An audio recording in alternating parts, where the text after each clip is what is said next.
Hey YouTube, Robbie here with Jorge Garcia. What'd you just do, buddy? I got third place at Kissimmee Regional. What were we playing? I was playing Prank It. Nice. Let's just get into it real quick. Yeah, fantastic. So we'll just start with the main deck. Yeah. Right, and first things first, I want to give a shout out to Versus Games. Yes. This is my store. I'm one of the owners. Versus Games located in Oviedo, Florida, and trust me, it's like the most. We try to be the most community-friendly store out there. You know, we try to make sure everyone feels at home. So my viewers, I went there yesterday night. It was awesome. I met him for the first time ever, and like it felt like we were bros like years back, like a few-year-old you. Right. So we'll just get into it. Yeah, and we're also having a 3v3 in May for Dimension Force. Prizing is 5 cases. First place team takes 3 PS5s.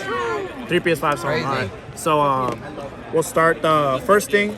I played 3 blue, 2 red, 2 green, and 1 Roxy's.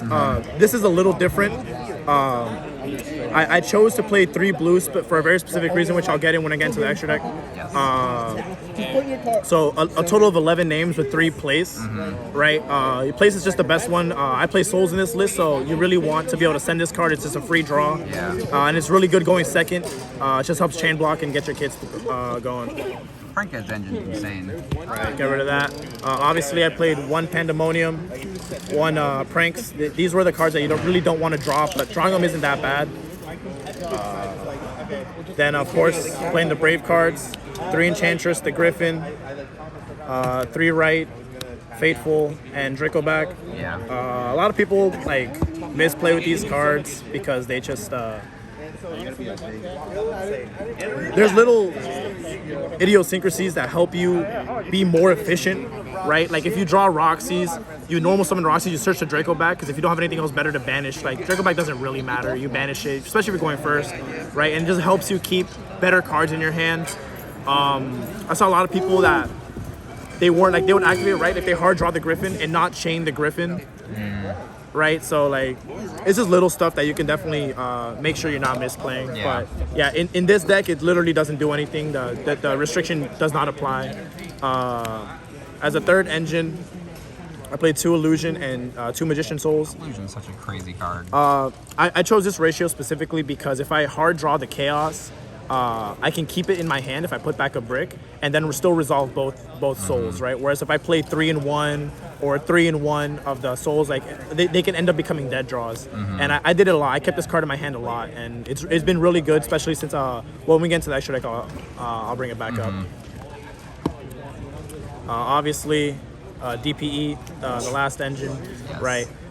Insane. Literally, sometimes you choose to summon Anaconda and go for DPE instead of resolving the entire Prank Kids line, because when you have hand trap, you have 3 hand traps, 2 or 3 hand traps, drawing cards,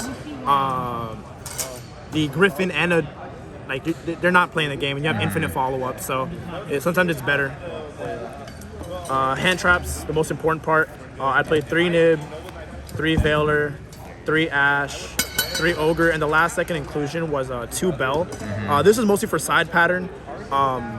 My hardest matchup was Flunder, right? And I know it's your hardest matchup is Flunder, so you put in 2 Bell cards that don't do anything. But it was for the side pattern more than anything. Plus, I think this card's just really, really strong in general against the format. It hits pretty much anything. And I knew that the mirror match is going to be really prominent, so I wanted to play this card, and it was. I played a lot of mirrors, and basically I think 3... Yeah, 3... 5 in top 8. Yeah, 5 in top 8, and 3 of the top 4 were Prank Kids. That's crazy. So 14 hand traps total. Mathematically, it comes out to 50 because I play 45. Last card, Call by the Grave. That card's crazy. I don't understand why people just don't play that card. The fact that you hit snow with this, it's snow being so prevalent against your deck. Yeah, then they have to chain the snow again. Yeah. It's they just get rid of all their resources. Yeah. Extra deck, the busted Prank Kid token, and this is a free the Brave Adventurer. I liked it a lot. Adventure token. Yeah. I played 1 Meow. Obviously, because you don't have a choice. 2 Doodle. The third one has never come up for me. If you know how to play this deck correctly, you never need a third one. 1 Bow Wow. Sometimes I've considered playing a second one, but again, if you know how to play the deck correctly, there's more tech. You need your slots for other tech options. Weather Washer and Butler. I do not play Rocket Ride.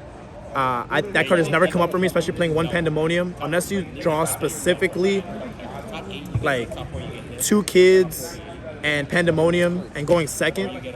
Like going first, it doesn't do anything because the extension literally gets you nowhere, right? You're locked into prank kids, doesn't do anything for you. Going second, I did resolve like the hard summoning this to kill, but like the Rocket Rider has never come up for me. If you're not playing polymerization,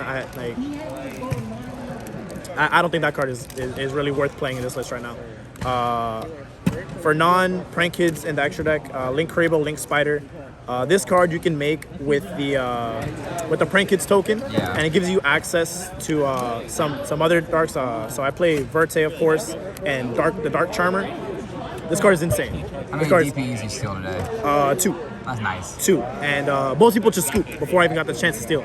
Nice. Right, so Link Karibo turns your Souls is already a dark. It turns your level 1 monsters that you summon off Dasher.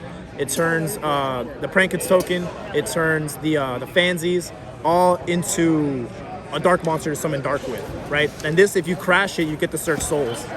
So, or if in the worst case scenarios where maybe you've already gone through Anaconda and you need some extension, you literally summon this and you just pass and hope that you don't die. I mean, it's not the worst thing in the world. Yeah. I mean, it's not the best thing in the world, but I mean, it's better than nothing. Yeah. I think that's all to be said about that. I played Phoenix and Unicorn Access Code. A lot of people were playing, instead of Phoenix, maybe the second Link Spider. I feel like, especially for like a regional, it was very important for me to have be able to the spot removal to get rid of stuff, and a generic Link too. It definitely came up. It helped me get rid of cards that I normally wouldn't have. Like, set imperm, stuff that's just kind of lingering around. You want to make sure the coast is clear before you commit to like an Anaconda or anything like that. Unicorn Access Code is, self-explanatory. Now, DPE.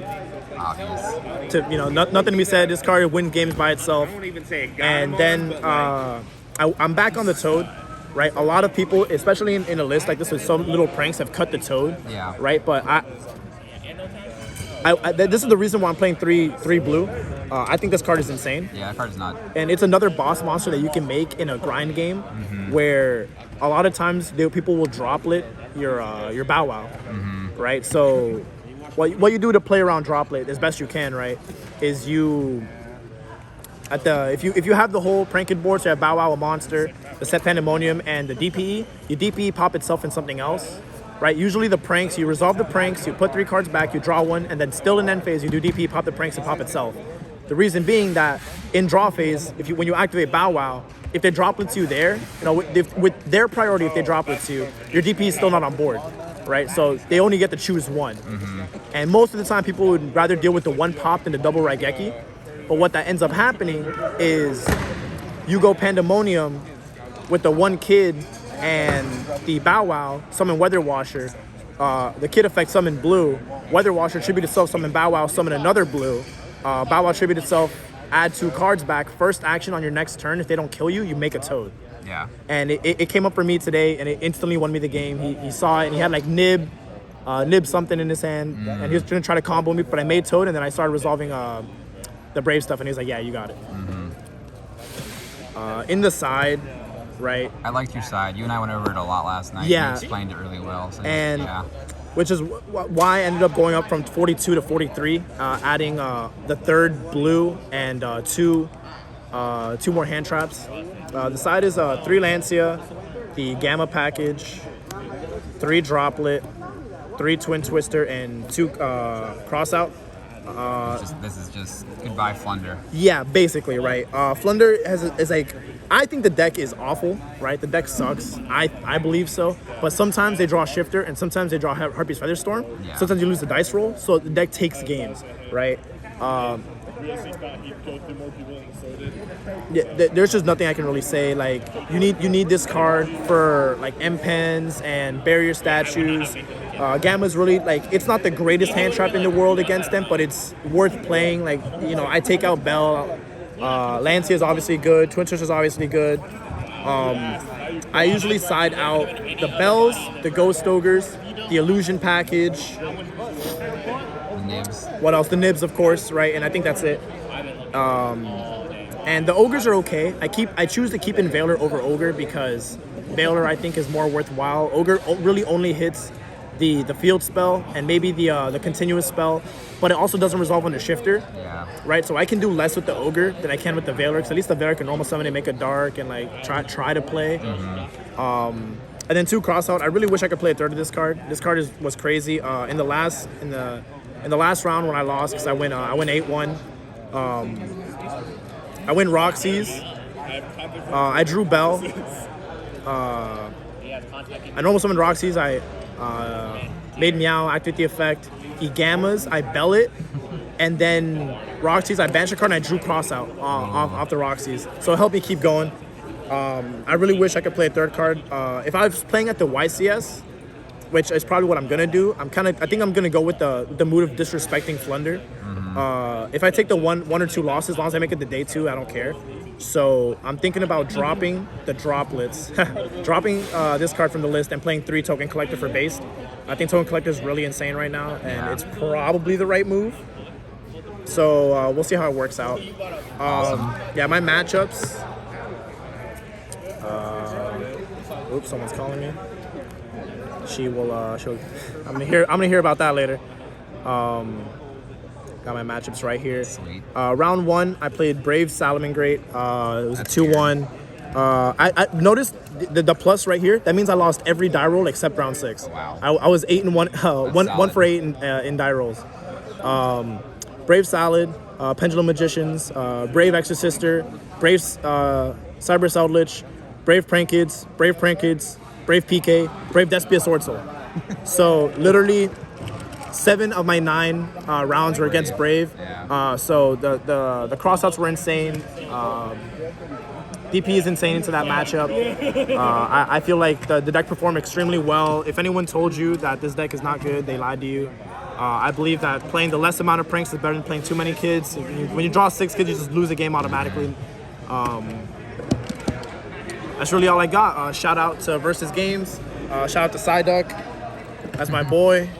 If you check out the calculator case. Oh boy. Got the Psyduck. I love that one. Got the Psyduck.